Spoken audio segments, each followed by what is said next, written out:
Templars had from the very beginning, they're always committed to human rights and freedoms, with the belief that you have to have the freedom to explore. You have freedom of assembly, freedom of speech, freedom of religion. All these freedoms that we now have, that later got put in the Bill of Rights. These are the things that ensure that a community can grow and thrive and that people of different backgrounds can come together to build something bigger than any of their one cultures. There's writing that appears on the altar of the Grail, and it says, if any Templar should become ruler of a foreign people, let him ensure that they are given their God-given rights. Well, this is the first time in history has ever stated that people even had God-given rights. I mean, prior to this, your rights either came from the king or it came from the Pope.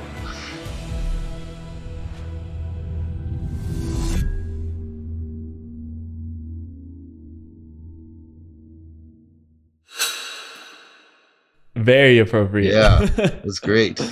Initiated once again. Huh? Yeah, I mean, Mary Magdalene, she was a priestess of those Egyptian mysteries, and she was the embodiment of Isis. She was a priestess of Isis, and there's so much to the mystery there that most people just aren't aware of. Yeah. And that's exactly what we're going to be uncovering today. And with that said, Timothy Hogan, welcome on Just Tap In. What are you most excited about right now in your life? Well, I'm excited about the fact that I'm going to be going to Egypt in a couple weeks. Leading a tour there. I'm excited about I have a series of shows that are out right now that are doing very well. Mysteries of the Knights Templar on Gaia.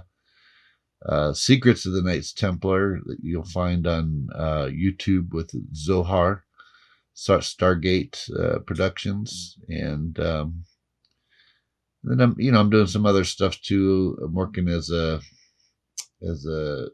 advisor or a expert on Gaia's Ancient Civilizations show.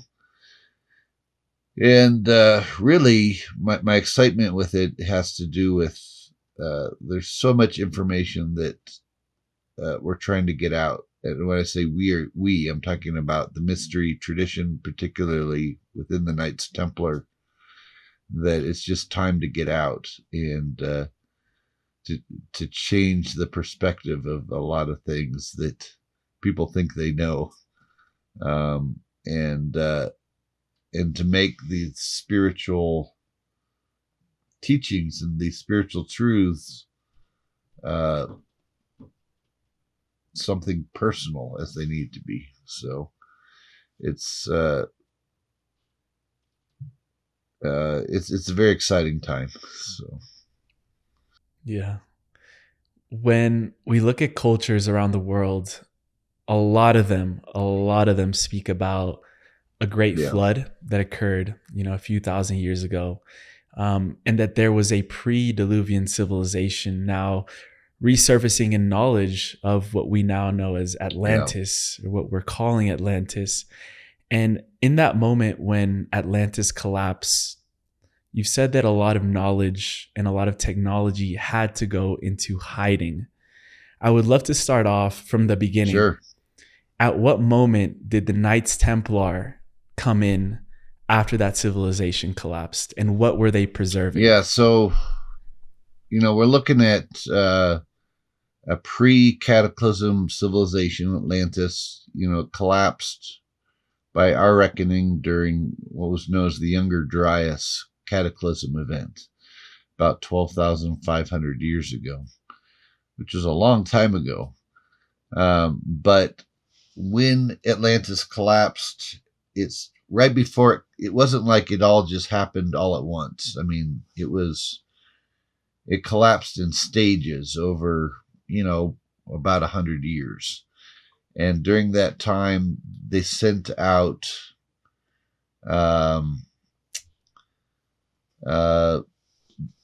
they had certain things that they knew that had to be preserved, and so they sent out pockets of survival into different areas, so it wasn't all just in one place. A lot of it was preserved in Egypt, but it was also preserved in other areas. You find it in Egypt, in Sumer, in the area that we now know as Lebanon, which was where the Phoenicians were, and all the way up into Europe, as well as on the other side of the Atlantic, in the Yucatan, and even in the little bit in North America. And there was, according to the Hopi, right before this last great shaking of the earth, they gave everybody a secret handshake to recognize each other by when they came back together again. And they gave them certain information that they needed to have memorized to rebuild civilization. And with that, then some of the technology was sent out as well. This was the story that was preserved among a number of different cultures around the world. The Knights Templar, they got involved. They were created in about 1096. There were certain Gnostic families in southern France in particular that were preserving the memory of this knowledge. And and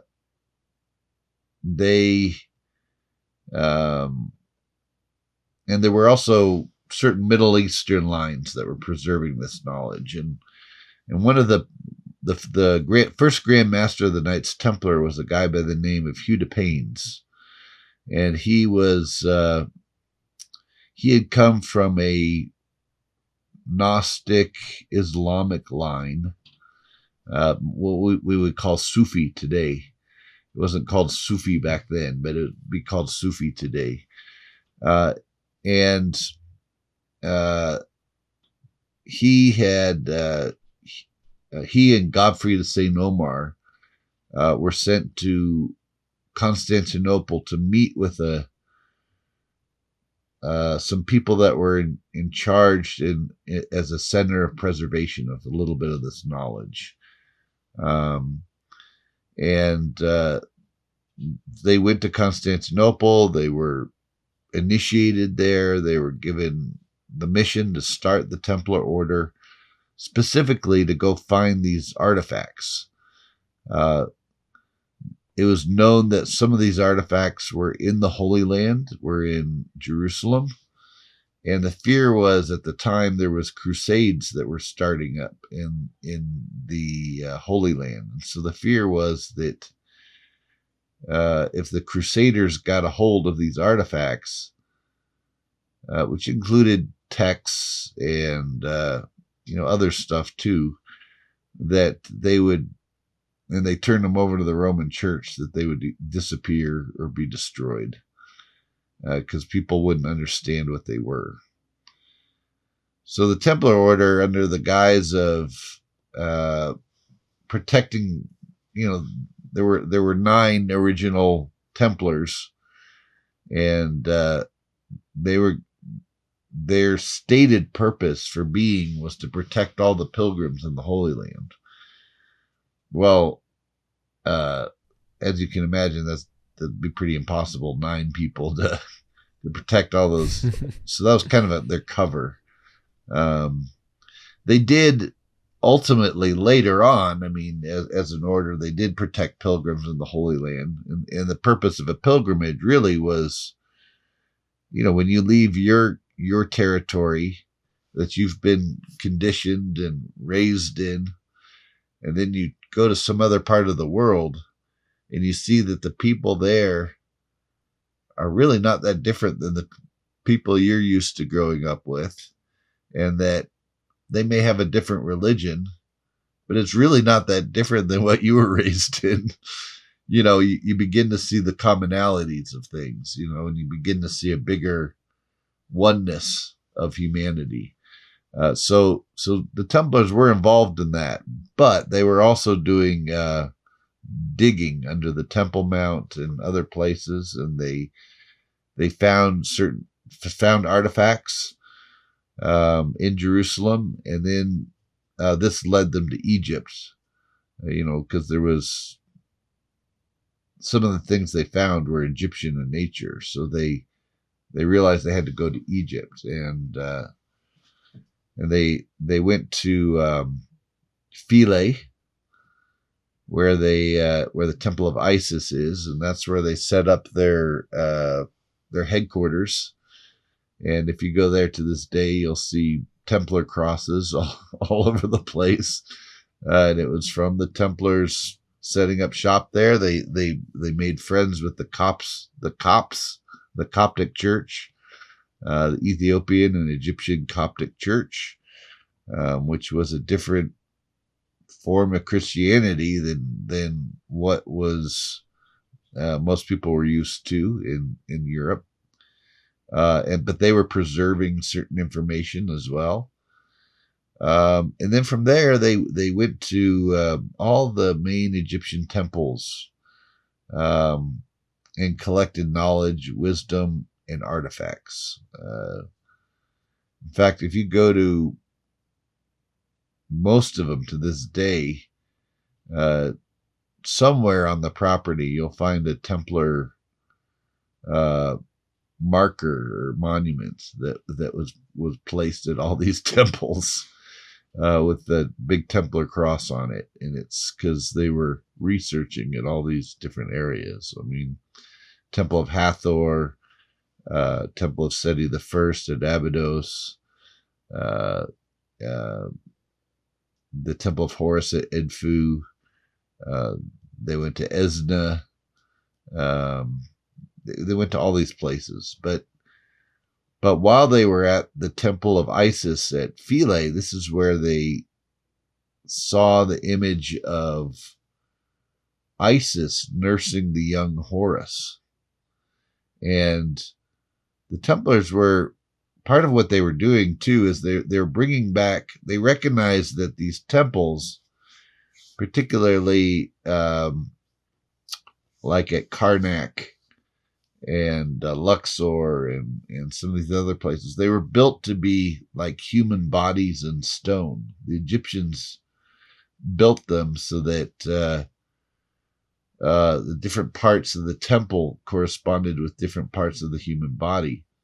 So there was an as above, so below relationship. And so the Templars, they took that building knowledge and they brought it back to Europe, and they started building the first cathedrals.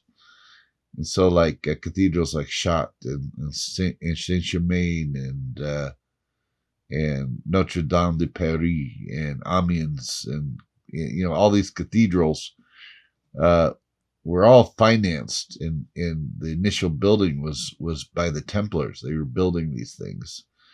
And they were also set up to be like a human body in stone, and the way the Egyptians did. And then the Templars also took that image of Isis nursing the young Horus, and they turned it into the image of Mary nursing the baby Jesus. So that's where we get that image from, and that's really where that's the mystery of the Black Madonnas that are found in France in particular, but in the Languedoc region as well. They were all meant to be replicas of Isis nursing the baby Horus, but turned around as Mary nursing baby Jesus. And they're painted black because the original statues of Isis and Horus were all made of that black basalt. And the they're originally all kinds of these statues at Philae at the Temple of Isis of those. So they just replicated it. So it's one of the mysteries of Europe that most Europeans aren't really aware of where this came from, but it did. It came from Egypt, and particularly it came from the Temple of Isis at Philae, where the Templars had their main headquarters at the time. At the end of Mysteries of the Knights Templar, the series, you said that the true mission of the Templar Order has been to prepare humanity to enter this galactic community. So what did they know back then in Atlantis about our galactic community that is resurfacing now today? There's some speculation that Atlantis itself may have originally been like a, even though it became a worldwide network, it was originally set up by our space cousins. That's the best way I could put it, as like a missionary outpost for them, if you will, and that where they could help guide humanity and help to set up a network here on Earth, with the idea that they were turning responsibility over to humanity to take care of the Earth itself and to take care of the animals here on Earth, with the idea that Earth was meant to be Eden. Like the Earth itself was meant to be Eden, and that all the animals and everything else were supposed to be under our care. And many of these animals, by some accounts, had been brought here from other planets, in other parts of the universe, specifically not to turn Earth into a zoo, but rather Earth to be a place of preservation of these things. And we have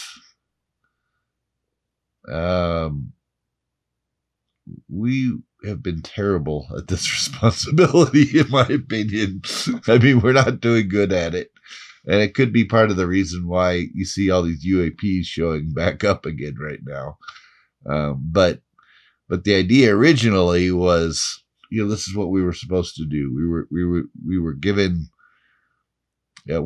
technology, and we were given social order, governmental structures, buildings, all the things needed to build civilization, with the idea that we would use it to be stewards of this planet and to take care of it. And Atlantis was kind of like the central hub for that for a while, until it collapsed, and the civilization as a whole collapsed at that point. And we've been slowly building back ever since. But we've forgotten our what our responsibility was to begin with on this planet. And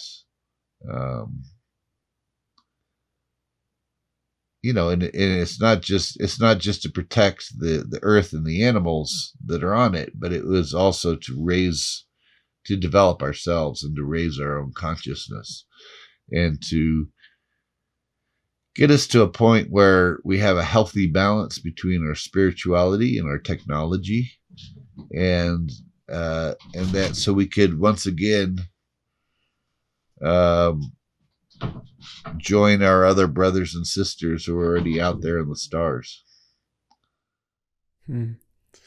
And historically speaking, in what ways did the Templars, the Knights Templars order, how were they involved with raising consciousness? So one of the things that the Templars had always done is, first of all, they set out to, so one of their first after they left Egypt, they were having to meet with all kinds of cultures in the Middle East. I mean, the Sabaeans, the Druze, the different Muslim factions, different Jewish factions, other Christian groups, and they were gaining knowledge from all of these different groups, and they are trying to set up a way to work with them all and help them all to work together as well. And then they even, some of the knowledge that they gained while in Egypt and elsewhere allowed them to realize and figure out how to travel to the New World of the Americas. And there they started trading silver with the Mayans. They started meeting with before Columbus long before arrived, Columbus. Right? We're talking 300 years before Columbus. They were mapping out all of the Americas. They were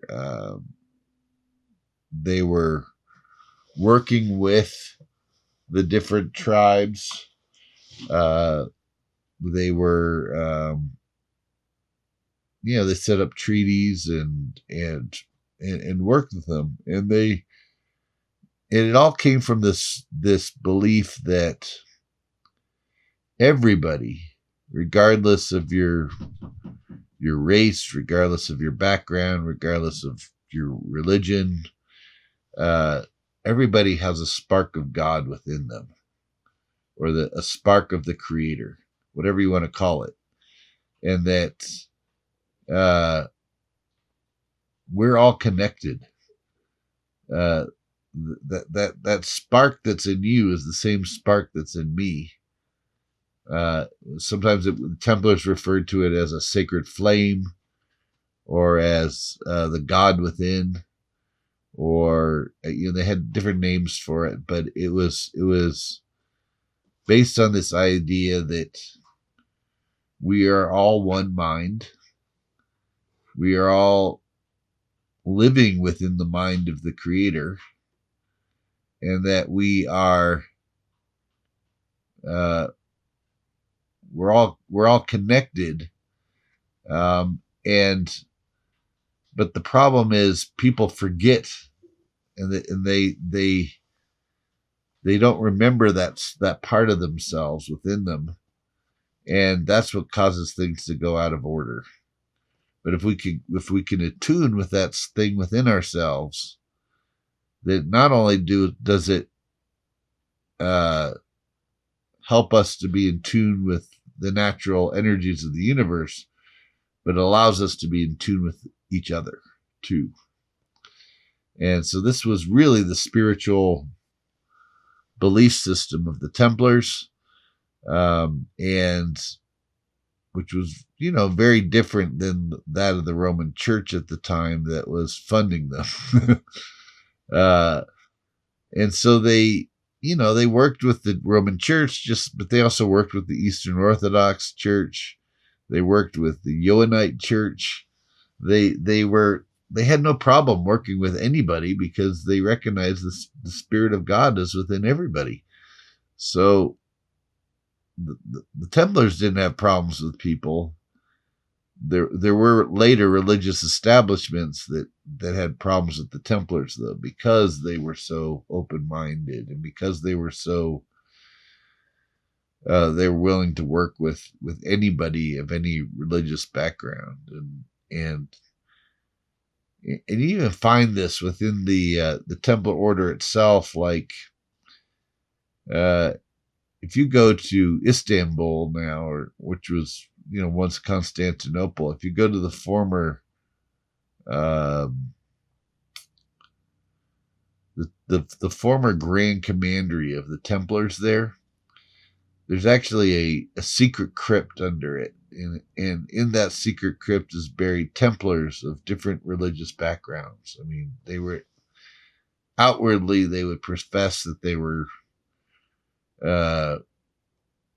Greek Orthodox, or they were Jewish, or they were Muslim, or whatever, but they were all buried together. in the cemetery, and that's something that you don't even find today in most cemeteries. I mean, you have like the Jewish section of the cemetery and the Christian section and the, you know what I mean? Because people are all buried separately from each other based on their religions. But the Templars, they had no problem being all buried together, uh, and because they recognized they were all, the outer manifestation of religion was just like a cultural conditioning. It was something that was related to the culture you were raised in, but the inner core of the religion, the source of the religion, usually went back to some leader who had a what the Templars would say is a Gnostic experience, or Gnosis, where they experience divine knowledge or divine communication, and a religion came out of it. But that source is the same for all the founders of all the different religions, and really,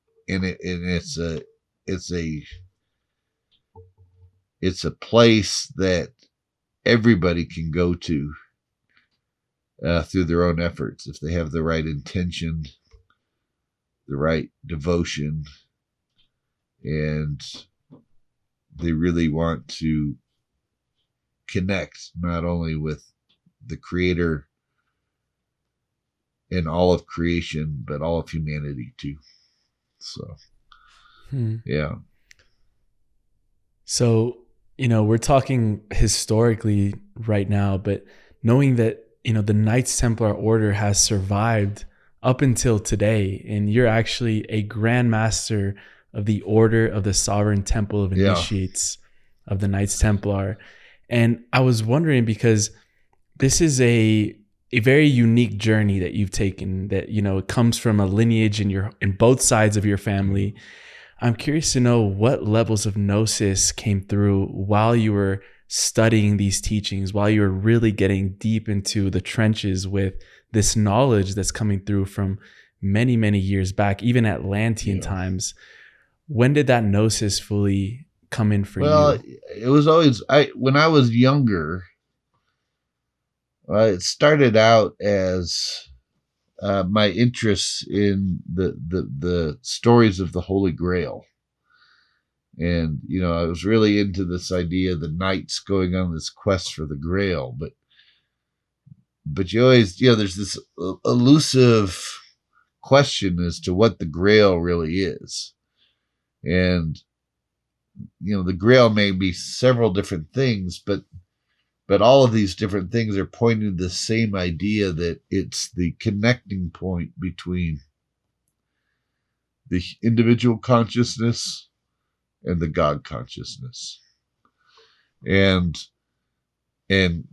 finding that point is the Gnosis, is the divine knowledge. And for me, I studied several different religious backgrounds. I mean, I was raised Christian, but I very early on started studying Buddhism and Taoism, and later I started studying Neoplatonist philosophy and Hermetic philosophy. I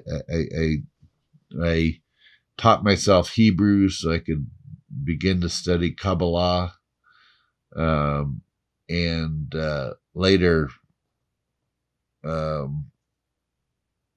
also started studying Gnostic ideas and Gnostic texts, and alchemy came in later after that. But one of the fundamental ideas, I guess, that really resonated with me early on was within the Hermetic tradition. There was this idea that if you're God, let's say for a minute you're God, right? And nothing's been created yet. So there's just you, right? Well, there's a couple different ways that as people we can create, right? Like if we're an artist, we can create a painting on canvas, and that will and once we create the image, that speaks to us, right? So that's a way of creating. But if you're all that is, there's no canvas, right? There's nothing outside of you to create with. So you can't create that way.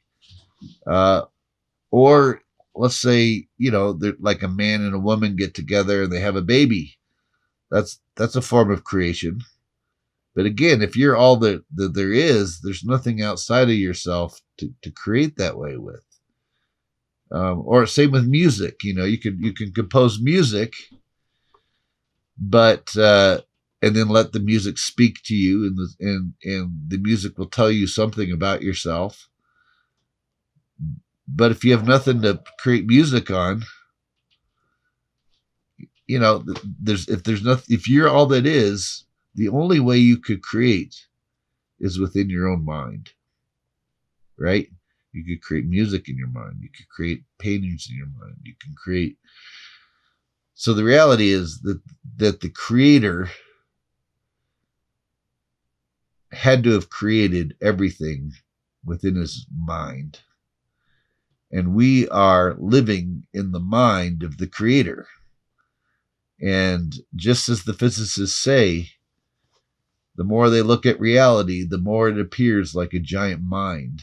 And that this is all mind stuff, right? These are things that like Schrodinger and Planck and others have all stated, right? Heisenberg. They've all stated that it appears like we're living in a great mind. Well, this is what the Hermeticists said, thousands of years ago. And to me, that was the first realization of Gnosis. Like, oh, that's how, in certain esoteric traditions like Freemasonry, they have the all-seeing eye of the creator, right? Who sees all things. He's always watching. Well, the only way he could be always watching is if it was all taking place in his mind, right? So it's everything's taking place in his mind, and he's created it all and he's created us to experience, and it's almost like downloading that experience into the greater collective consciousness so that the creator understands more about itself, which is so in a sense, on this plane, we're actually co-creators with the creator. And as we co-create, we learn more about ourselves, which actually allows the creator to learn more about itself. And that, and we're all connected. The only way this could be true is if we're all connected within the mind of the creator. And it is truly all one. Just like the Buddhists and the Hindu and the all the great religions say this. So when Jesus says to love your neighbor as yourself, well, that's because your neighbor is yourself, right? What we do to others, we're really doing to ourselves. And if this is true, then that means that it is all consciousness consciously becoming more conscious, which is a profound thing to think about. And we are agents in that process of awakening. And things like this, you doing this show, is helping to wake up the greater collective. So in what ways there did the Holy Grail connect us from this individual consciousness with the universal mind? So in the stories of the Grail, Well, first of all, there's a relationship in the stories. There's a king. There's a Grail king who kind of represents the age of Pisces. He's known as the Fisher King, and he. The story goes that he was the guardian of the Grail, but he went out on a jousting tournament.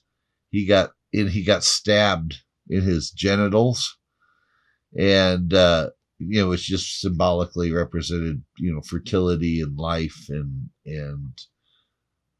so on. And he and the root chakra, where the Kundalini goes up. This gets stifled in him, and as a result, he gets very sick.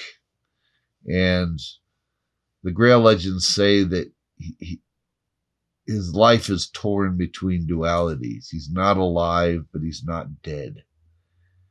He can't sit, but he also can't stand. He's not awake, but he's not asleep. He's in this constant state of dualities pulling at him, right? Which kind of represents the age of Pisces itself, right? Which was constantly torn between everything is either black or white, or everything is one way or another, and that was just kind of the way people thought during the age of Pisces.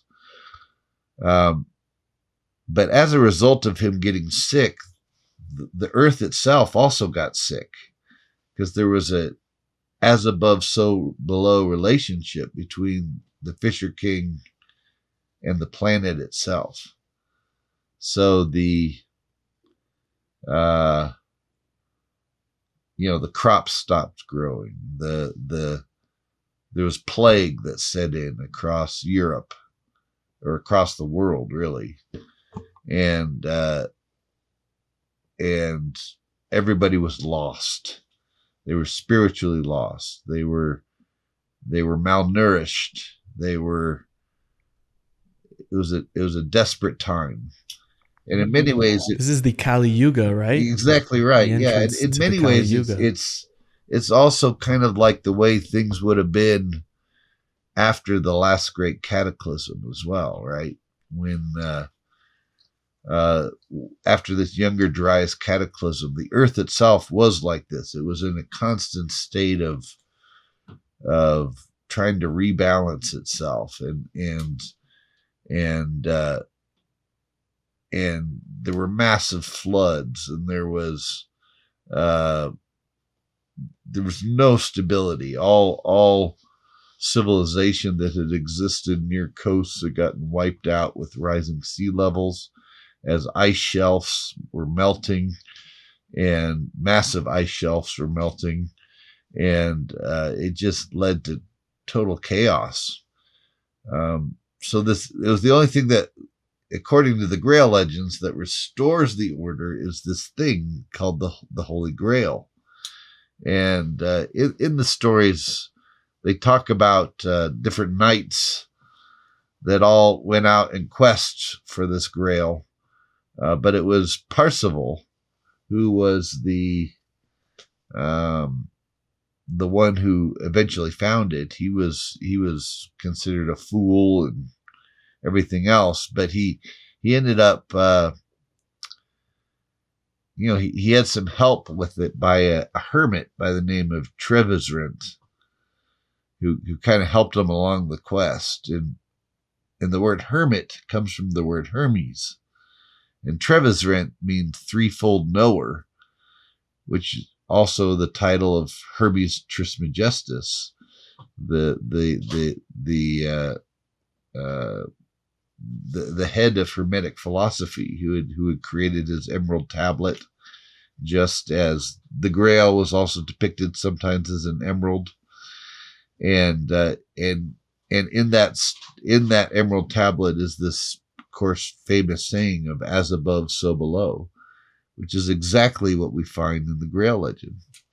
So eventually, Percival finds the Grail. He does so because he he goes to the Grail Castle. He sees the Grail King, and out of compassion and out of love and out of pure oneness, he says to the Grail King, "How can I help you?" And this was like, you have to keep in mind, this was going against all conditioning at the day. At the day and age, you weren't supposed to speak to someone of higher authority unless they spoke to you first. But Percival just threw all that out the window and just went right up to the Grail King and was like, "How can I help you?" And this spontaneous act of love and compassion and connectedness is what caused the Grail to appear. And then he was able to heal the Fisher King, and then the land got better. And then the Fisher King thanked him and died, and told Percival he was the new Grail King. So he went off and, formed a new kingdom for the Grail at that point. But the principles behind it is, we are all the Fisher King, right? And we are all Percival as well. And the Grail is there for each one of us. We just have to be able to find it. And when we do, when we enter into the space where we have that, we're acting from compassion, from the heart, and we're connected to that oneness, that's when things go back in order, right? Because that's the only way you can start to act in such a way that creates order, and that is in harmony with the greater order, and can help to restore the balance. And to me, that's really what the age of Aquarius is about, that we're going into, right? And of course, Aquarius is the vessel bearer. It is the Grail maiden holding the Grail, right? It is the when Jesus told his disciples to go to the Last Supper, he said, "Look for the person carrying the water jug and follow them into that house." Well, the zodiacal age is a house, right? And the woman carrying the water jug, the person carrying the water jug, that's the symbol for the age of Aquarius, which we're going into. And the difference between Pisces and Aquarius is, Pisces was two fish swimming in opposite directions, right? It represented that constant duality, totally going at each other. The symbol for the age of Aquarius is two streams flowing together. So you still have the dualities, right? But they're working in harmony for the greater good.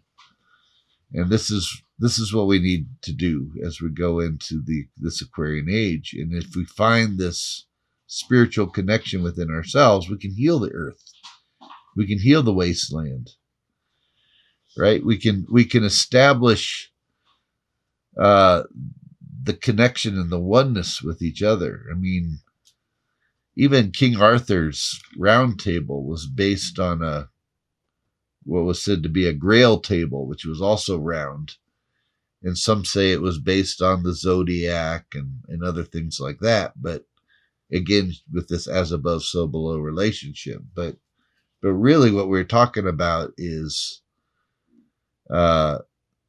people of all cultures, all backgrounds, they sit at this round table, and we're all one together, and we're all one humanity.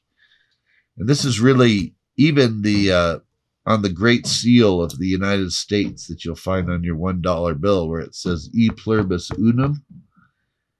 That means many out of one. And this is what we are, right?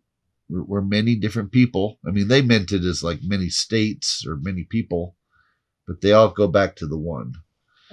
And that's what that's the spiritual quest. And that's what we have to realize here in this current age. Sorry, my dog is trying to get into my office and They're is wanting agreeing. to They're agreeing feels with us. excluded, so he's banging on the door and whining. Um, but yeah, we're all we are all one, and we all have our gifts to share. I mean, it doesn't matter what your cultural background is. All cultures have their own gifts to contribute to that oneness. And, but part of that is our realization of our connection with planet Earth, of being good custodians, good farmers, of the planet. And then, also our connection with our animal friends, who are sentient beings as well, who are going through their own awakening, and we need to be stewards in that, and helping that process along. And when we start to do all that, that'll bring us in the golden age, and that'll also show that we are responsible as we develop our technologies to enter into a greater galactic community. Because I guarantee you, the people the beings who helped us set this whole thing up for us, they're not gonna let us participate in what they have going on out there, and they're not gonna let us go to other planets to destroy them, until we can show that we can be responsible with this one. So, yeah. At least in my opinion. You brought up, and in the opinion of sure, the Templar tradition. Yeah. You brought up the dollar bill, and I wanted to ask you, what was the original template or the original intention that the Templars and also the Freemasons, which in a way are a little bit linked, connected. or a lot of linked, in setting up America? So Templars had, from the very beginning, they're always committed to human rights and freedoms, with the belief that you have to have the freedom to explore and to be able to have freedom of assembly, freedom of speech, freedom of religion. All these freedoms that we now have, that later got put in the Bill of Rights. These are the things that ensure that a community can grow and thrive, and and that people of different backgrounds can come together to build something bigger than any of their one cultures. And so Templars have always known this. This is why Templars fought for the Magna Carta. They were fundamentally involved in the creation of the Magna Carta in Great Britain, to ensure that people had rights, and even in the book Parsifal by Wolfram von Eschenbach, which was created in the 1200s, after Percival attains the Grail, there's writing that appears on the altar of the Grail, and it says, if any Templar should become ruler of a foreign people, let him ensure that they are given their God-given rights. Well, this is the first time in history is ever stated that people even had God-given rights. I mean, prior to this, your rights either came from the king or it came from the Pope. And that was it in Europe. Those were the only places you could get rights from. But this was saying, no, excuse me, your rights are inherently within you. You're born connected to God, and as such, you have certain God-given rights.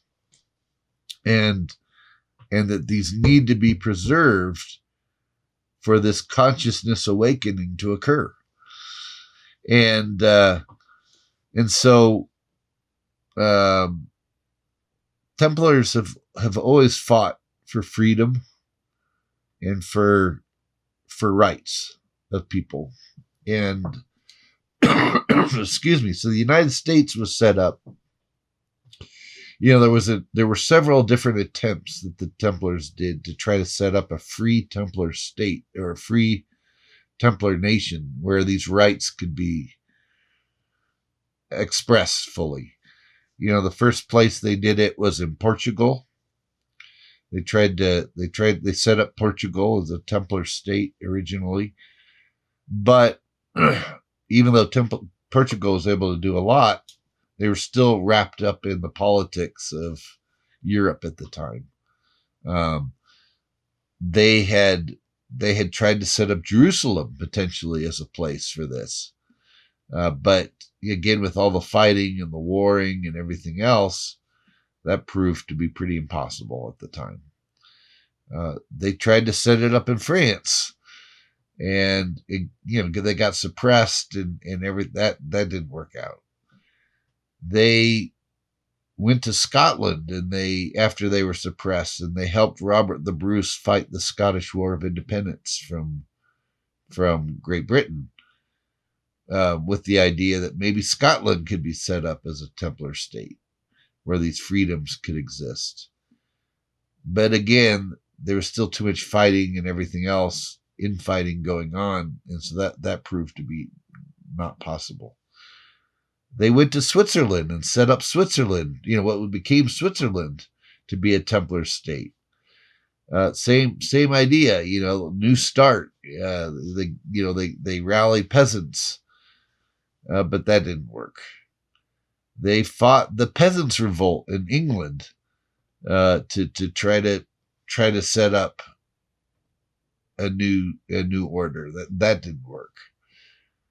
But there was this land on the other side of the Atlantic that was not known of by the rest of Europe at the time.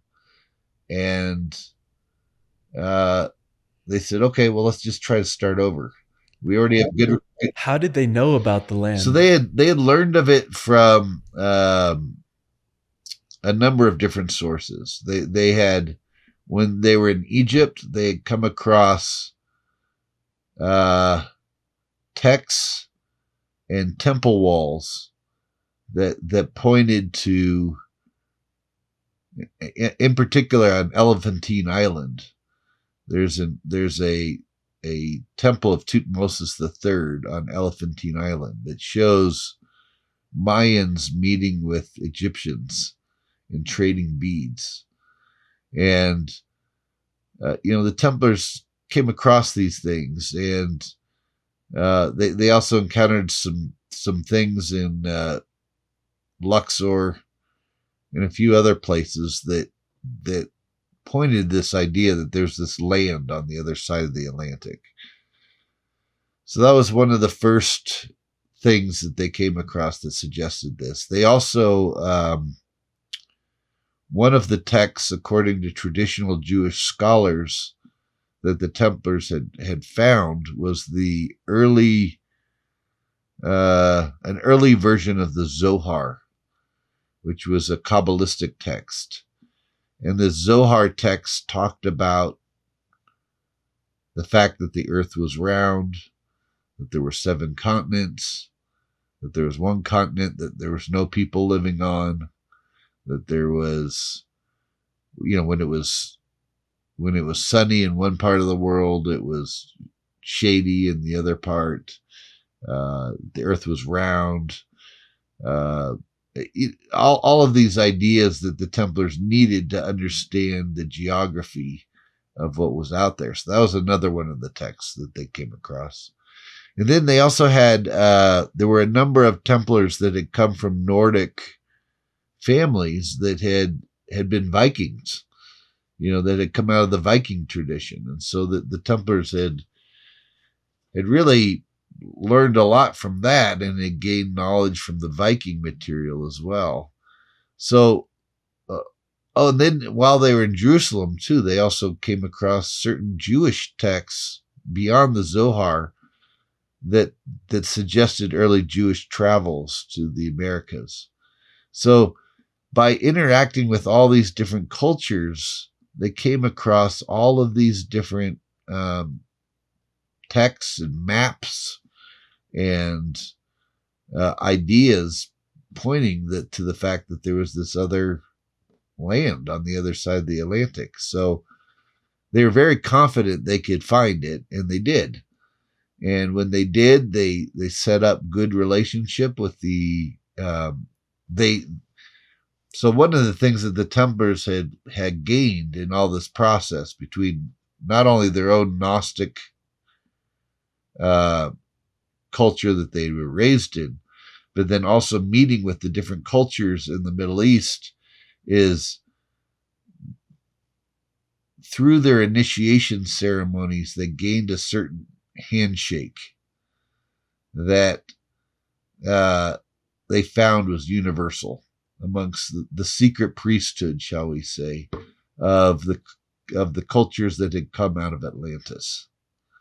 And so when they went to the New World, they were able to give this handshake, and it was recognized by different tribes, by the leaders of the different tribes, and by because it was passed on, and to this day it's still passed on, even in Mayan initiation ceremonies, and Hopi initiation ceremonies, and in other tribal Blackfoot initiation, Mi'kmaq initiation ceremonies. I mean, there's certain tribes that just continue to pass this on. So when the Templars were able to extend their hand and give this handshake, there were certain natives in the Americas that recognized it and recognized, oh, well, these are our brothers.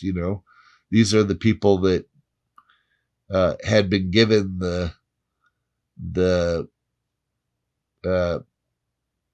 secrets of the preservation of Atlantis, really. I mean, the Mayans and other Aztecs and other Nahuatl cultures referred to it as Aztlan, but, it wasn't that different, between Aztlan and Atlantis, So, and there were other symbols, like the Templar cross, this red equal armed cross. That was right just like right behind me. That was an Atlantean symbol, which the many native cultures continue to use to this day. What does it mean? It represents the vertical arm represents the spiritual ascent, and the horizontal arm represents the material. And so it represents spiritualizing the material and materializing the spiritual, right? Which is the only way you do that is through consciousness, right? And so by understanding consciousness, we can understand the relationship between what is so-called material and what is so-called spiritual. So the Templars wanted to set up the new Atlantis in Correct. America. Exactly. And later Templars, like Sir Francis Bacon, even wrote a book called The New Atlantis that was based on that idea. And it was all about how do we redevelop these technologies? How do we put this in place? I mean, the Royal Society, for example, in Great Britain was created specifically to do that, as in Francis Bacon's outline of okay, how do we recreate these technologies that we know the Atlanteans had, based on what we see on the temple walls and in ancient texts. Things like, things that could fly in the air and go in the water, like submarines and things of that nature, but also develop medicines and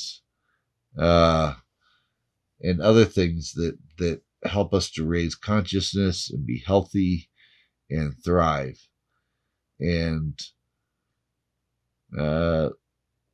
so that's what the Templars did. They tried to start to set up really the Americas, but in particular North America, as the new Atlantis, the new Templar state, the new Jerusalem. And so the United States kind of came out of that.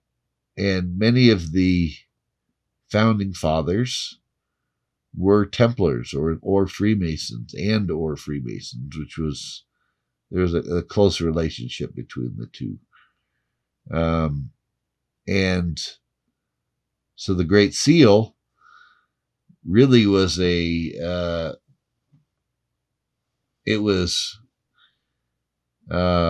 committee that put it together was composed of different Freemasons, including people like Thomas Jefferson and Benjamin Franklin.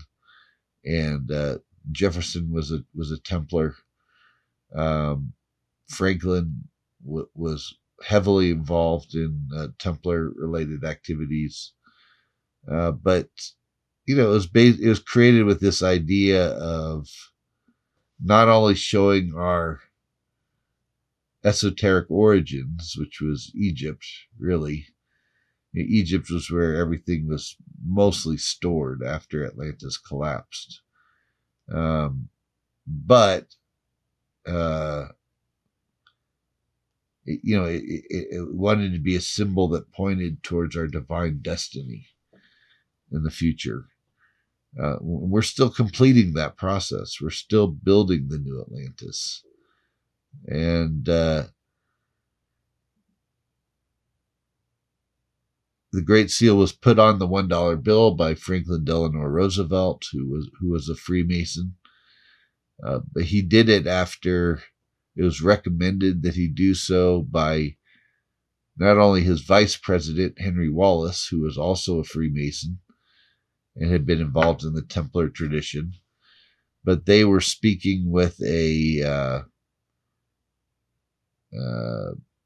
spiritual mentor by the name of Nicholas Roerich, who was a Russian mystic who had spent considerable time in Asia, studying in places like Tibet and other areas around there, Nepal.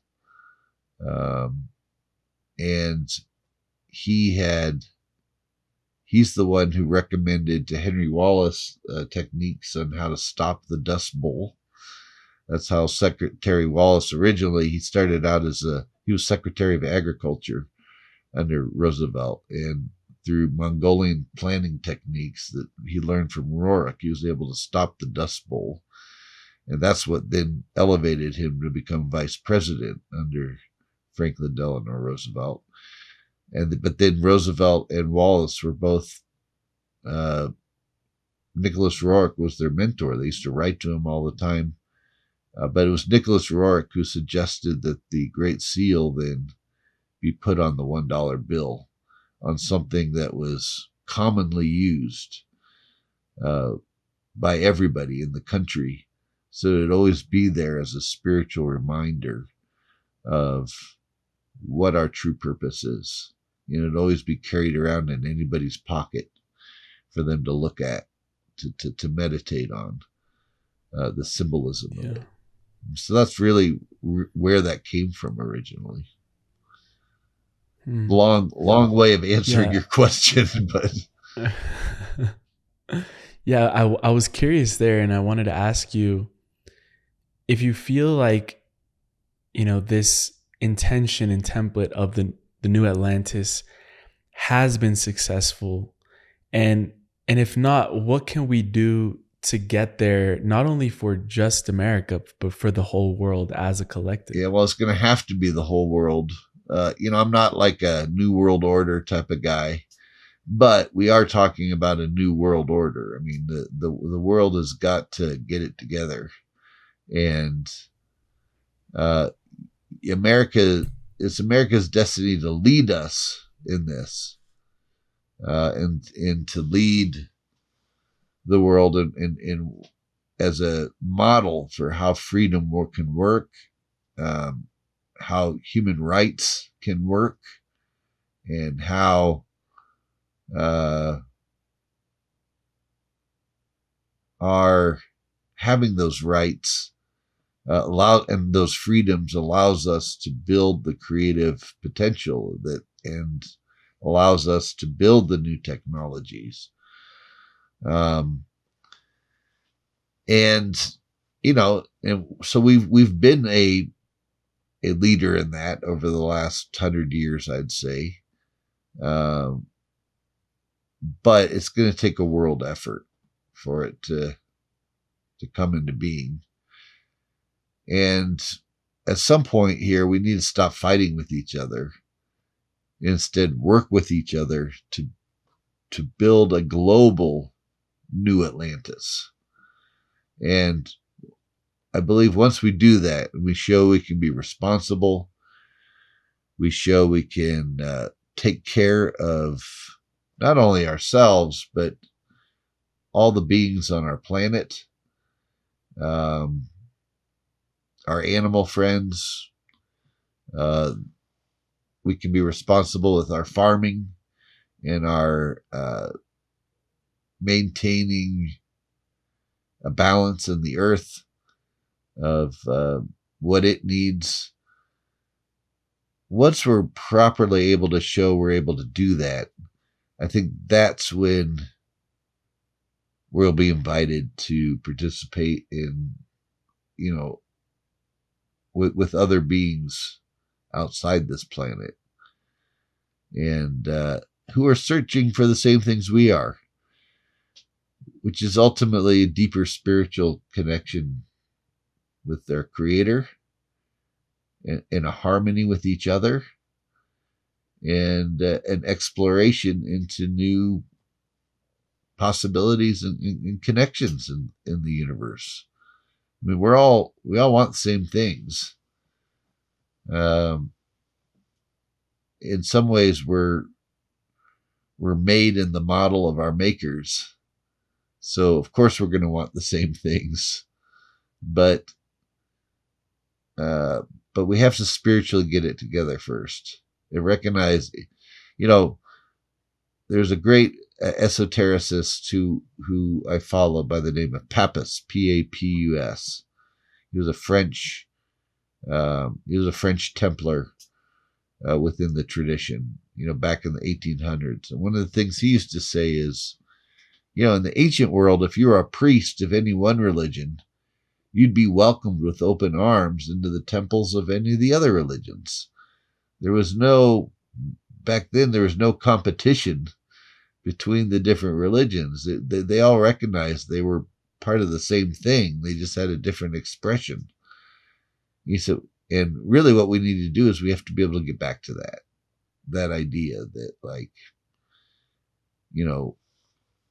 and that starts with ourselves individually, finding our source and our connection with the Creator first.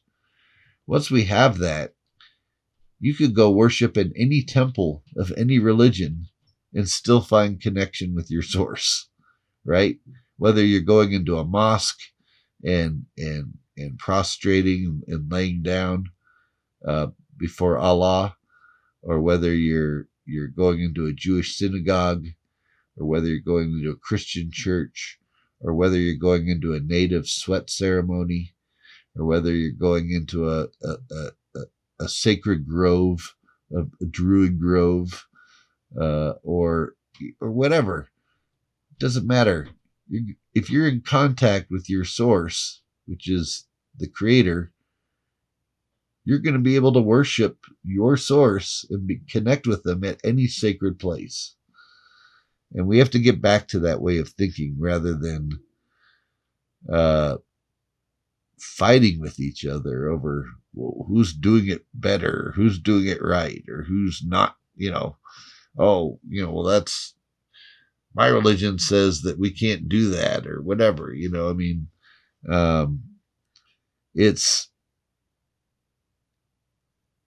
we are meant to celebrate and be bound together in this greater spiritual experience, or not even go into a place, just sitting in your own home. Any act can become a sacred act if your mind is in the right place. So that's where we need to get back to. And once we do, I think then the golden age will happen. And that's when a lot more things will be revealed to us. Yeah. And Tim, I wanted to talk to you about education, because the premise of this podcast also is to really bridge a lot of this knowledge and wisdom with the next generation of leaders. And, I was taught many different things about history that, you're bringing to the surface that, doesn't agree with what I was taught in school, for example.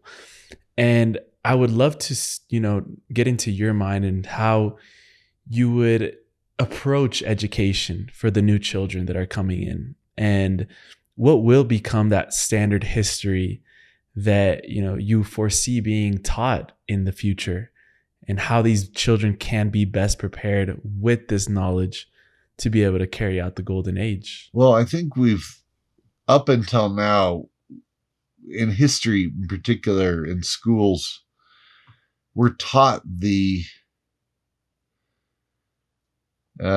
almost the effects of things, but we're not really taught the causes, right? We're taught the what happened, but we're not really taught the why it happened to begin with. And the why things happen usually have to do with a deeper thing that's happening. I'll give you an example. Any high school student who's learned history understands that the Italian Renaissance happened. And this was a big deal. And that there were all these people that came out of it, that were these thinkers, these humanitarian thinkers, these humanist thinkers, like people like Leonardo da Vinci, Michelangelo, Raphael, Donatello, name your next Ninja Turtle, but but that these were all leaders in thought at the time, and that they expressed it in painting and sculpture, but they were exploring science in new ways. So we're taught the people who did it, and that Renaissance then really led to us getting out of the Dark Ages on the one hand, but it also kind of paved the way in education-wise for what we are now, in our modern day, and how we teach things and how we look at things. But what's not taught is, why did those Renaissance thinkers do that to begin with? Right? What was behind their thinking? Like, what made them think this is what we need to do now? And the reality to that is that it was all of the new books and texts and philosophies that the Templars had gained in their travels throughout the Middle East and other places, including India. They brought all that knowledge back to Europe and allowed that knowledge to be passed down and started to be studied in secret schools in Europe. And that's what led to these, all of those people, from Leonardo da Vinci to Botticelli, they all were initiates. They had all been initiated into this secret underground Templar tradition. So they had access to these new texts and these new ideas. And that was the reason why they said, we could do a lot with this. So that's why they started doing art, that was looking at, like,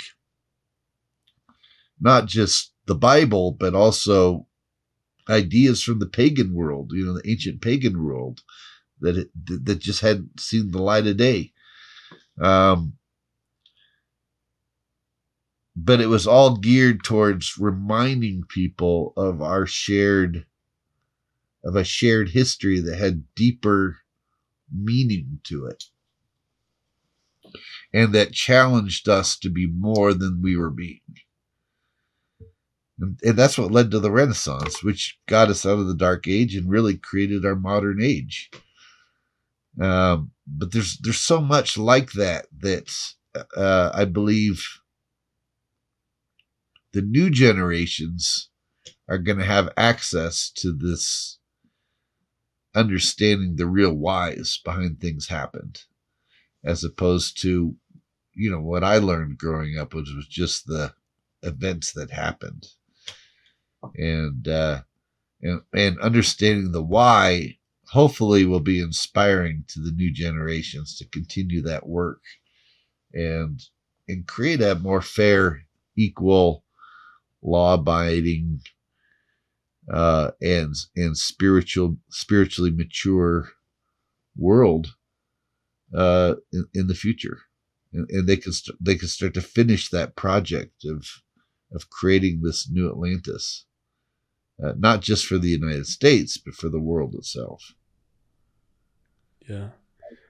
Are we in a new renaissance right now? I think we're about to go into one. Yeah, I think things have been kind of tough, but I think with AI, we're going to see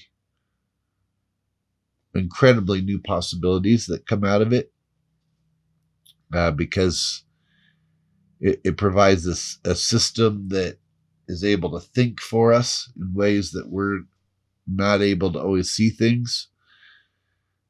So that's going to open up things in medicine. It's going to open things in construction. It's going to open things in space travel. It's going to open up things in all kinds of different ways. The trick with it is we have to make sure that our technology doesn't outpace our spirituality. Like, it has to be in line with it. And it's fine to have technology, but if you 100% just rely on technology to think for you, you're going to start to be out of touch and out of tune with your environment, with other people. That is not good. That could be devastating, in fact, because all it takes is something shutting down our technology for a period of time. And if you don't know how to think for yourself, if you don't know how to connect with other people, if you don't know how to attune to the greater spiritual mind, you're going to be in real trouble. If all the ways of getting information are shut down. And I'm thinking, like, of course there's nefarious things like war, things like that, but I'm thinking more natural causes, like in the 1800s, there was an event known as the Carrington event, in which there was a massive solar flare, and it wiped out and burned all the telegraph cables of the day. And so all telegraph communications were down for, a certain period of time. But beyond that, it didn't affect people too much. If that same Carrington event were to happen today, our cars would be shut down. Our computers would be shut down. Our phones would be shut down. The pumps that pump water to our houses would be shut down. The pumps that pump sewage out of our houses would be shut down.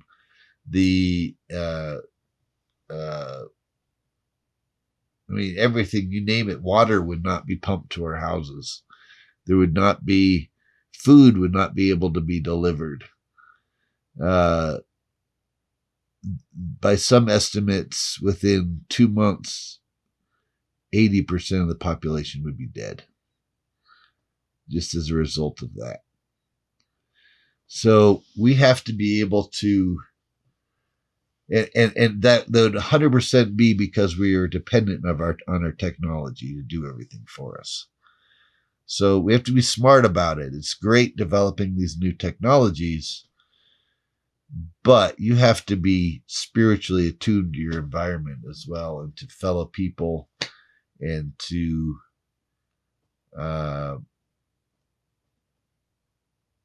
just your own. You have to be able to attain information and be able to know how to do things beyond just typing it on your phone, because you're not going to have that. So, and that's a very real possibility that could happen at some point in the future. So it's great to develop technology. I love it. I love the fact that you and I can sit here and talk in different parts of the world and have these incredible conversations, and that other people around the world can watch them and gain something from it, and have it affect their lives in positive ways. But we also can't be dependent on that, going into the future. Was that the mistake of Atlantis? I would say so, yeah. I mean, Plato said that the Atlanteans became selfish, they became self-absorbed, and in their egotism, they lost sight and lost connection with the rest of the world. And that's what destroyed them ultimately, because they were so self-absorbed that they didn't even notice the warning signs from nature itself that something was about to change. And then when they did, it was almost too late.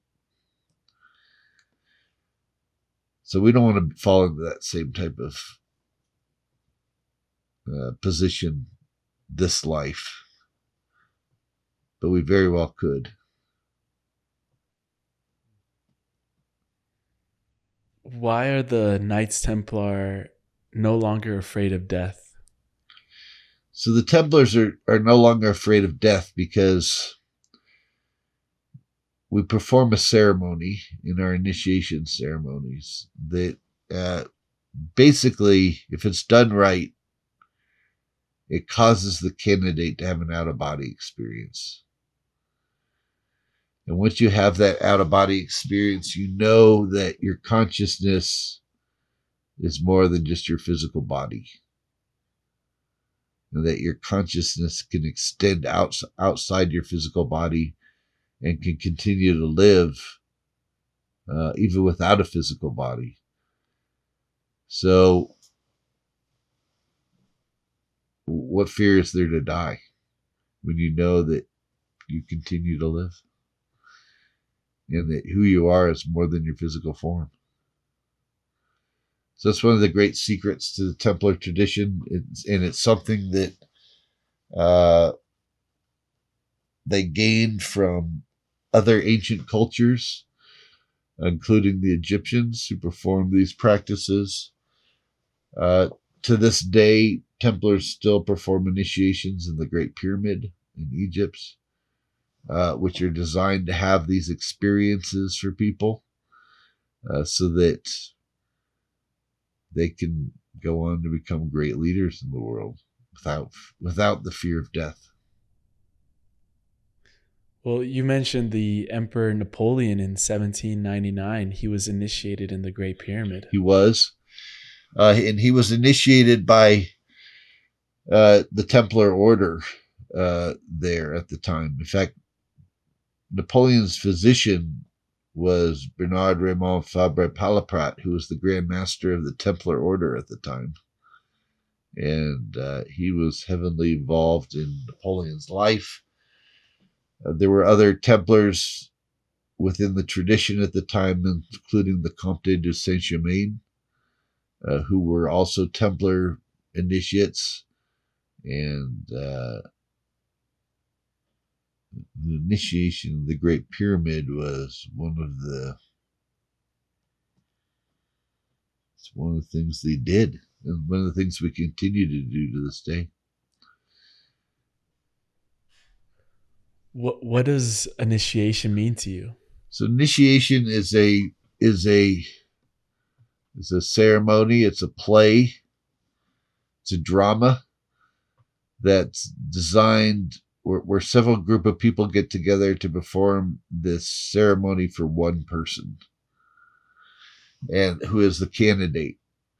And the hope is, between the things that are going on and being said in the initiation, that it changes that person.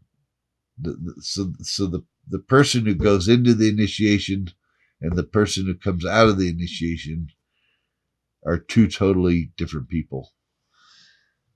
There's been a change that's taken place, a change that's been initiated in the consciousness of that person, which, it's just really designed to bring out their best talents and their true self and help them understand who they really are, as opposed to the artificial image they've created for themselves in the world, the persona. The word persona comes from the words persona in it, which was about, which basically says like from voice, persona. But it came from, a persona was related to the masks that were worn in the ancient Greek theater. So when you put on a mask that represented anger, your persona was anger. And so you spoke through the mask as anger. And this is what we do as humans, right? We create an artificial persona for ourselves, that allows us to express ourselves in the world. But who we really are is something even bigger beyond that mask. And so coming in contact with that is the goal of every Templar. That's what initiation is hoped to bring about in the candidate, so they can have an experience that gets them closer to their spiritual source. Yeah.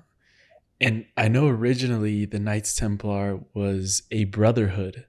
And now I've heard you say that there are women within the order. And I wanted to ask you, in what ways do the Knights Templar celebrate the goddess and almost supporting this rise of the divine feminine that we're seeing now on the planet? Yeah, so that's true. That's true. I mean, the order's always had women in it. Actually, married couples used to join the order clear back in the 1100s, 1200s. But the Templar order has also endorsed female priests and bishops, particularly of the Gnostic lineages that the Templar orders have sought to support, and which members of the Templar order come out of. But in all of these too, one of the fundamental symbols, whether you're talking from a religious standpoint or for the Templar order as a whole, and what's utilized in its initiation rituals, excuse me, was this idea of the goddess Sophia. And Sophia just means wisdom. But it was Sophia, the goddess Sophia represented the human soul. In the story of Sophia, she kind of falls into matter, right? She falls into earth, and she gets totally overwhelmed by it. She starts to be titillated by it. She starts to just become lost in it. And eventually, through her own trials and errors, she kind of works her way out of being lost in matter, and she finds the light of what was known as the Christos, which was the universal consciousness. And she is able to wed the universal consciousness. And in so doing, then she becomes the enthroned Sophia, the goddess Sophia,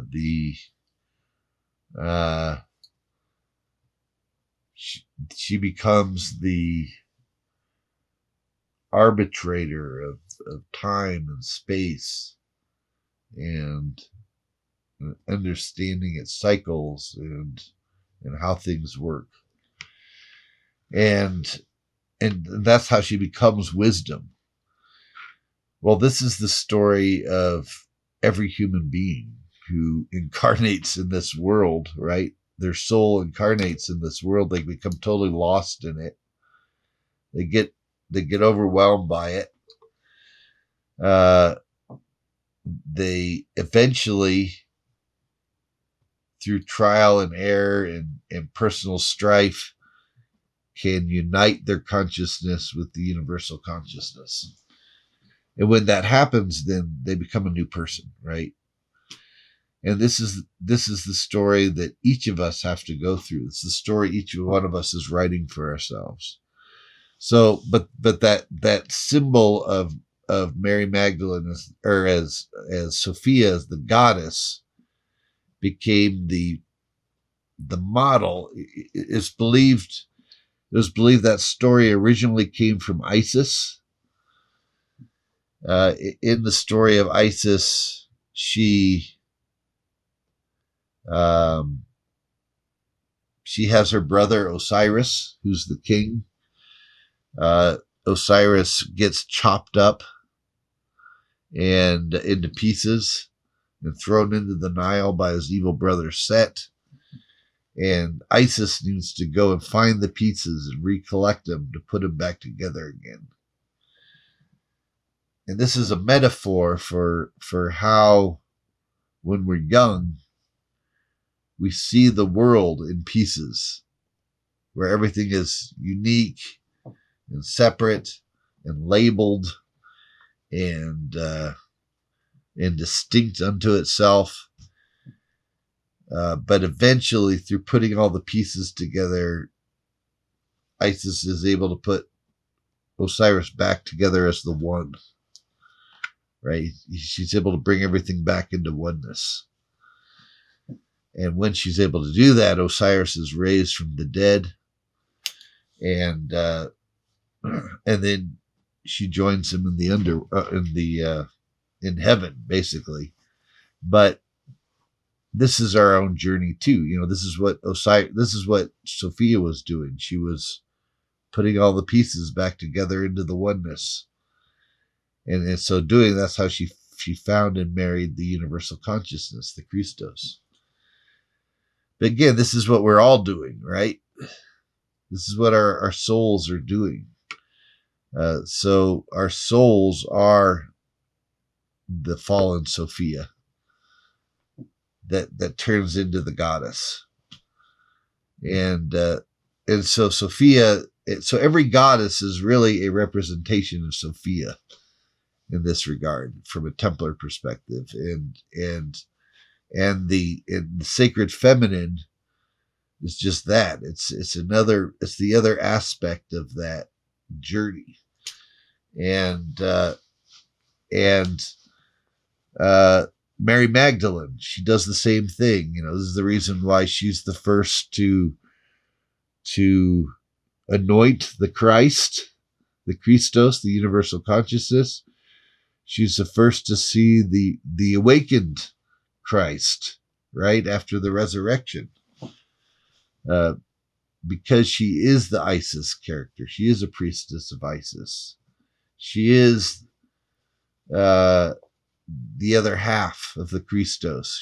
She is the Sophia, and both of those, if we understand the Christos as the masculine, the Sophia is the feminine, and they have to go together.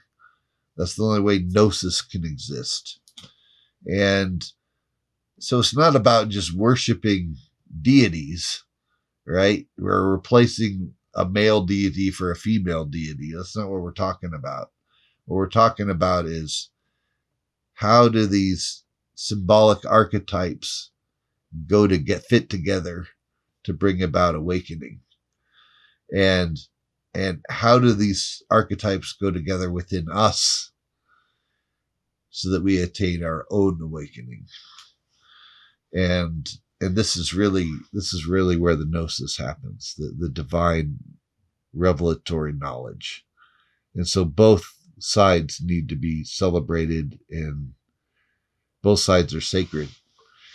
And in fact, just as like a side, Osiris in ancient Egyptian, his name is actually Osar, and the os part in Osar represents Isis, and Isis means throne or seat, because she is the seat of power.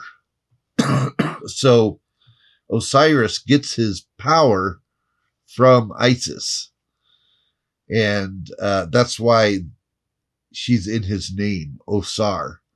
And then the Sar part of Osar is where we get words like Sir, as in Sir Knight, or Sire, right? The masculine form of leadership. And in fact, anyone who's ever been initiated in the Great Pyramid, according to the ancient Egyptian process, becomes known as a Sar. This is why if you go and you look at ancient esoteric leaders, different fraternal leaders, like Sar Hieronymus, who was a very famous Rosicrucian leader in the early 1900s. He was called Sar Hieronymus because, his real name was Emile Dantin, but his esoteric name was Hieronymus, and his title was Sar because he had been initiated in the Great Pyramid, like Napoleon and others, according to this Egyptian tradition, which made him a Sar. It's made him, that's the Sar in Osar, in Osiris's real name. And so this is why if you look at the hieroglyphs for Osiris's name, you'll see an all-seeing eye, you'll see a seat, which represents Isis, or a throne, right? And you'll see a little snake, but it represents that seat represents Isis. And that's why Isis sometimes has a seat on her head, because she's the throne. Yeah. She's the power of the throne, from which Osiris gets his name. I'm curious there, why the pyramid? Why the Great Pyramid was used for these great initiations? It's because the Great Pyramid is it's a lens, and it directs all the energy of the earth up through it. And because of this, it's very easy to, it's also a Stargate, in that it connects to other star systems. And so if a ceremony is done right in there, not only will the person have an out-of-body experience, but they'll be able to witness, shall we say, our space cousins in other parts of the universe that we're connected with. And Yeah. And so then that reveals to you, right, that you're not just your physical body, number one. Number two, we're connected with other beings in other parts of the universe. So, and it's all within this consciousness construct, this matrix of mind that is within the mind of the Creator. And the archetypes we use of like Osiris and Isis, or like a god and a goddess, they just represent aspects of ourselves, but they're really talking to us about how our individual soul can, in fact, connect with that greater mind. Or that's the mystical marriage, right? That's why that's why Paul said we needed to make Christ our husband. He wasn't saying, we needed to become gay for Jesus. He was saying that the mystical marriage, the bridal chamber, was the individual soul uniting with the Christos, which was the universal consciousness. And that's what we have to do. And Sophia, the great goddess, represents the universal soul, the journey of the universal soul. And the Christos represents the universal consciousness. And Jesus represented the voice of the Christos, just as Mary Magdalene represented the struggles of the goddess, or of wisdom, the universal soul, what it takes to get to wisdom. And they were both great initiates that were playing out a drama from a Templar perspective. And it was a drama that you find in most religions around the world, pointing to the same ideas. But they're only real when we enact it within ourselves. And when we take that journey in and connect with that greater universal consciousness. And when we leave the world of separation behind and enter into the world of unity. And or as the Buddhist says when he goes into the pizza place, says, "Make me one with everything." So make me one. That's what we gotta. That's where we're all heading. We gotta become one with everything. We gotta recognize our connection with everything, and that when we're acting as an individual, we're just acting as a drop in the ocean, if you will. But what we really are is the ocean.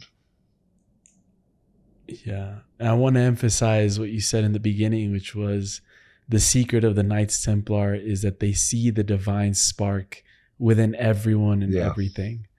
And that is such a powerful teaching in and of itself. And what you were explaining with the divine feminine, the divine masculine coming together for that Gnosis experience, that is something that, I feel like we need to take away for sure. And there's been so many powerful things scattered throughout this conversation. I could keep asking you questions, brother. You are filled with wisdom. But of course, we end every show with a segment called The Final Trio. So for now, we'll end with that segment. But before that, where would you send people to connect with you, with your work, and all the beautiful projects that you're putting together right now? Well, you can find me online. You just Google Timothy Hogan. You'll find my books. They're available on Amazon. Excuse me. You'll find my tours with Templar Travel Tours is my company that, we go to Egypt, we go to Mexico, we go and look at these mysteries. We go to Europe, wherever these Templar mysteries are, we go and look at them. But I could also be found on Facebook and Instagram and other places like that, social media.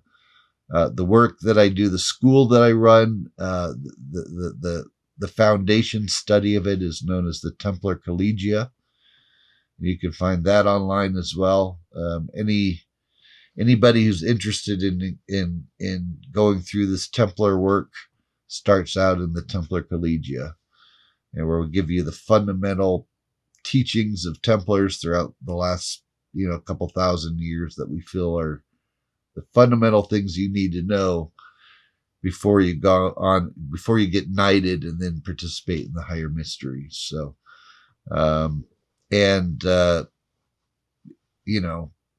that's a self-paced study course. Even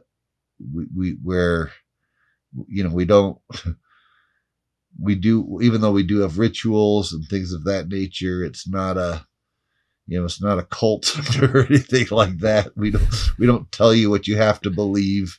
We present you with things and say, hey, these are things we found to be true. Try them out for yourself, and if they work, then who are you now? Right? And you can decide that for yourself. We're not here to tell you who you are. We're just here to point you in a way where you can experience more of who you are that may be latent or hidden. And we don't want your money. We don't. You pay like $40 dues that allows you to get your study materials, and that's it. We don't ever ask anything else from you. So we are a 501c3. So if people want to donate to the cause, they can, but and get a tax write-off for it. But we don't. We're not looking for your money. We're just looking for you to wake up more. And we believe we have some tools to help you do that. So Templar Collegia, you can find that online as well. Those are the best ways to find me and my work. Yeah, we'll link everything down in the show notes. And for the final trio, I wanted to ask you, through all of this initiation that you've gone through, you've gotten up to the highest degrees in Freemasonry, Grand Master of Knights Templar. What is the one truth you believe modern society has forgotten but desperately needs to remember? Just that we are all connected, and everything that you do affects everything else in ways you may not realize. So this is why compassion is so important, because we've all made horrible mistakes, and waking up is part of waking up is realizing that and learning not to make those mistakes in the future, and to reconnect with our fellow conscious beings, not just here on Earth, but throughout the universe. Beautiful. For the second question, if you could sit down with one historical grandmaster, esoteric teacher, or Templar from the past, who would it be, and what is one question you would ask them? Ooh, that's a good one. I'd probably want to hang out with Leonardo da Vinci. He was a great leader in our tradition. And I'd want to ask him about some of his studies related to light, because there was a metaphysical quality to light that he was exploring that goes, I think, much deeper than people assume when reading his notebooks. And I'd like to hear his take on that. Ooh, that's an interesting one. And for the last question that we have for you today is, if civilization were to collapse again, like the Younger Dryas cataclysmic event, what is the main information that we would have to preserve and know to rebuild civilization? Well, I'll tell you right now, Freemasonry is as a body is why it was originally set up was to act as a way for each Mason, should that collapse happen, they have the keys to rebuild civilization. And there's a couple things that are involved in that. One is understanding the nature of our universe in terms of where we are, and how our world works, how it rotates, how it's connected with other star systems out there. So the first part is really knowing where you are and where you're moving to, because cataclysms occur in cycles, and they're related to how we move through different parts of the universe at different times. So that's number one. But then the other part is, for rebuilding, you have to understand the ways government can be structured and set up, and how the responsibility of the governing on the governed, in terms of providing the people order, but also instruction on how to grow and work together. And then the third thing that's preserved in Freemasonry, whether most Freemasons realize it or not, is there is a process of alchemical understanding. And when I talk about alchemy, it's really the science of how do you transmute one thing into something else, and how do you break something down, and then in order to get its pure essence, and then take that pure essence and then build up from it again. And this is a metaphor not only for ourselves. How do we break down all the crap in ourselves to get to that pure source, that spark of the divine that we can then use to rebuild up out of? But it's also the process for how you make medicine. And so, how do you take an herb, for example, and break it down and extract the pure essences out of it that really that define the plant as it is, and then build that up to make a medicine out of it. And that's what allows us to heal ourselves and others. And that science of alchemy, the Templars believe, and I believe, was the main science of the Atlanteans. We know that because we find alchemical practices, they're the same all over the ancient world. They even use the same ingredients for certain things, the same names, which means it was a tradition they inherited from an earlier, more advanced previous civilization. And that's something we need to know how to do as well, should civilization collapse, so that we can make medicine for ourselves and so that we can heal ourselves. You're not going to be able to go to the pharmacy and, pick out a prescription. You're going to have to heal. You're not going to go to the hospital. You're going to have to be able to heal yourself. So that's, to me, alchemy is a pretty, on all of its levels, philosophical, spiritual, but also physical, is a fundamental understanding for survival. and to rebuild civilization. Beautiful. I know you have your own lab and you're working part-time to create these medicines. And I think we should, come together again and just focus on alchemy and the beautiful work that you're doing there with creating the monatomic gold. So much there. And I just wanted to honor you, Timothy, for the work that you do, for the commitment that you have to this tradition, and for really honoring your own legacy and your own lineage that, it took thousands of years for us to get to where we are, and for you to hold on to that wisdom and knowledge and have the courage to pass it down to the younger generations and everyone tuning in and all the people you've impacted. It's a great honor to work together, and I hope to do this again. Thank you, Emilio. Well, thank you for all that you do of spreading light and knowledge and wisdom to everybody who watches your podcast. And I wish you